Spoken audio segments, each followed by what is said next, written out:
बेटियां एक दिन नदी पर बैठी हुई थीं, जब वहाँ गोरी कौवी आ जाती है।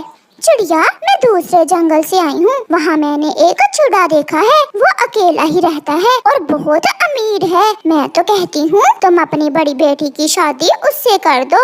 गोरी बहन, यही चिंता तो मुझे खाए जा रही है। अगर वो चिड़ा अच्छा है तो मुझे कोई एतराज नहीं है। उसका अपना अमरूदों का बाग है और एक अंगूर की बेल भी। आंटी, क्या उस बेल पर अंगूर भी लगते हैं? तो और क्या, अंगूर की बेल पर बेरियां लगेंगी। बहुत मीठे अंगूर है उस बेल के। गोरी बहन, आप बात चलाएं। मेरी बड़ी बेटी अपने घर की हो जाए, फिर मैं अपनी छोटी का भी कोई अच्छा सा रिश्ता देखकर शादी कर दूंगी। मम्मा, आप मेरी इतनी चिंता ना किया करें। गुड़िया बेटी, जब बेटियां जवान हो जाएं, तो माँ बाप को उनकी शादी की चिंता होती ही है। अच्छा, अब मैं चलती हूँ। गोरी कौवी वहाँ से चली जाती है और चिड़ियाओं का वो परिवार भी अपने घर चला जाता है। माँ, मेरी बहुत देर से इच्छा है कि मेरी अपनी अंगूरों की बेल हो। आप उस चिड़े से मेरी शादी कर दें। बड़ी की बाद में कर देना। शर्म करो छोटी, मैं पहले बड़ी की शादी करूँगी और फिर बाद में तुम्हारी। बड़ी बड़ी बड़ी, हर समय आप बड़ी बड़ी करती रहती हैं। ऐसा लगता है मैं तो आपकी बेटी हूँ ही नहीं। छोटी, आप मम्मा को परेशान ना करें। बड़े जो फैसला करते हैं वो ठीक ही होता है। मगर छोटी अपना मुंह दूसरी तरफ करके सो जाती है। सुबह हो जाती है। दोनों बहनें भोजन की खोज में घर से निकलती हैं। बड़ी, अगर आप सच में मुझसे प्यार करती हैं, तो माँ को मनाएं। उस चिड़े से मैं ही शादी करूँगी जिसकी अंगूरों की बेल है। छोटी, माँ नहीं मानेगी। तुम्हारी अपनी ही नीयत खराब है। मैं भी देखती हूँ तुम कैसे वहाँ शादी करती हो। मैं गोरी आंटी से बात करूँगी। ऐसा कहते हुए गुड़िया की छोटी बहन नाराज होकर वहाँ से चली जाती है। रुको रुको छोटी, कहाँ चली? मगर छोटी गुड़िया की कोई बात नहीं सुनती। मम्मा, आप मेरी चिंता ना करें। आप उस चिड़े से छोटी की शादी कर दें। मेरा बाद में देखा जाएगा। मगर बेटी, बड़ी के होते हुए मम्मा, मैं छोटी को नाराज नहीं देख सकती। मम्मा प्लीज। फिर मम्मा चिड़िया भी मान जाती है। गोरी कौवी आ जाती है। वो चिड़ा भी साथ था और छोटी की शादी उस चिड़े से हो जाती है और वो चिड़ा छोटी को बिहाकर अपने साथ ले जाता है। चिड़िया, आप चिंता ना करें, मैं बड़ी के लिए भी कोई ना कोई चिड़ा ढूंढ लूंगी। पति जी, गोरी आंटी ने बताया था कि आपकी अंगूरों की बेल भी है। चले मुझे जल्दी से वो बेल दिखा लाएं। कौन सी बेल? वो बेल तो मेरे दोस्त की थी और वो भी सूख गई है। क्या? तो फिर गोरी आंटी ने मम्मा से झूठ बोला था?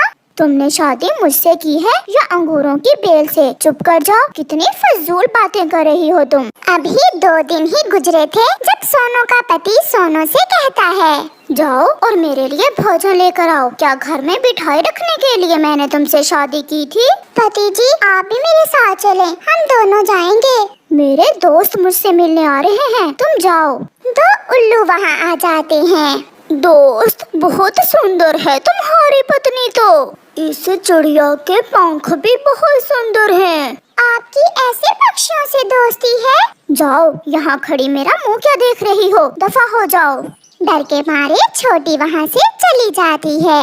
ये चिड़ा तो बहुत बुरा है। अभी तो शादी को 4 दिन हुए हैं। मैं पूरी जिंदगी कैसे गुजारूंगी इसके साथ? कुछ दिनों बाद मम्मा चिड़िया एक चिड़े से अपनी दूसरी बेटी की शादी भी कर देती है। वो चिड़ा उसी जंगल में रहता था। माँ जी, मेरा घर इसी जंगल में दूसरी तरफ है। आपका जब दिल चाहे गुड़िया से मिलने आ जाया करना। वो चिड़ा गुड़िया को बिहाकर ले जाता है। गुड़िया, मैं इतना अमीर तो नहीं हूँ, मगर मेरा जो है वो सब तुम्हारा है। ये खेत मेरी माँ ने मुझे दिया था। मैं इसी खेत में फसल बीज कर अपना गुजारा करता हूँ। मुझे ये बहुत अच्छा लगा। आज से आप अकेले नहीं, बल्कि हम दोनों मिलकर काम किया करेंगे। गुड़िया बहुत खुश थी। ऐसे ही दिन और रात गुजरते गए। एक दिन मम्मा चिड़िया अपनी बेटियों से बहुत उदास थी। बहुत दिन हो गए, मैं आज अपनी दोनों बेटियों को देख कर आती हूँ। फिर मम्मा चिड़िया अपने घर से निकलती है। वो पहले अपनी बड़ी बेटी के पास जाती है। अपनी माँ को देखकर गुड़िया बहुत खुश थी। मम्मा, आप ऐसे अचानक बताए बिना ही? मम्मा बैठे, मैं आपके लिए फल गुड़िया का पति भी घर आ जाता है। वो ढेर सारे फल लेकर आया था। गुड़िया अपनी मम्मा को फल देती है। मम्मा, मैं बहुत खुश हूँ। मेरे पति मेरा बहुत ख्याल रखते हैं। माँ जी, मैं तो कहता हूँ आप भी हमारे पास ही आ जाएं। वहाँ अकेले आपका दिल नहीं लगता होगा। जीते रहो बेटा। मैंने सारी जिंदगी उस घर में गुजारी है। अब उसे छोड़ना मुश्किल है मेरे लिए। बड़ी, अब मैं चलती हूँ। मुझे छोटी से मिलने भी जाना है। मम्मा, मेरा भी छोटी से बहुत दिल उदास है। मैं भी आपके साथ चलती हूँ। फिर गुड़िया और उसकी मम्मा वहाँ से उड़ती हैं। सोनू घर के बाहर बैठी हुई रो रही थी। क्या हुआ मेरी बच्ची? आप रो क्यों रही हो? सब ठीक तो है? अपनी माँ को देखकर सोनू अपनी माँ के गले लग जाती है। माँ, मेरे पति बहुत बुरे हैं। वो मुझे हर रोज मारते हैं। गुड़िया, गुड़िया बहन, मुझे माफ कर दे। मैंने आपसे बहुत लड़ाई की थी। छोटी, ये नसीब की बात है। मेरे पति बहुत अच्छे हैं। वो मेरा बहुत ख्याल रखते हैं।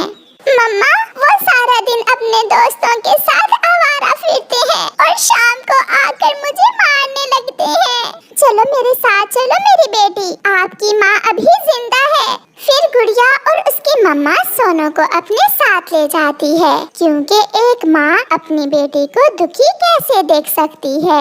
फ्रॉडिया कालू कौवा किसी न किसी तरह कुछ ले देकर मिट्ठू राजा के यहाँ संतरी लग जाता है। अब तो कालू कौवे की ठाट बाट ही अलग थी।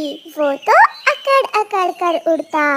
कालू, ध्यान रखना, मेरे जंगल में किसी भी गरीब पक्षी पर जुल्म न करना, और अगर कोई किसी को तंग करे तो मुझे जरूर बताना।